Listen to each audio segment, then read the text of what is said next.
好，今天这一台是奥盛 OS757，它的脚部本来没有办法上下，那现在修好了，它就可以上下了，脚部就可以上下了。那本来腿部气囊也不行，那修好了之后，腿部现在气囊也可以充气，还有坐垫都可以充气了。好，来看清楚一点。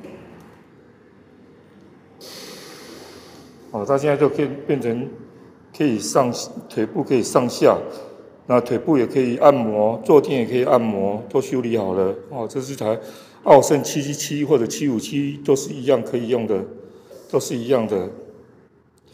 那如果你要维修的话，请拨电话0930235522，0930235522，我姓高，谢谢。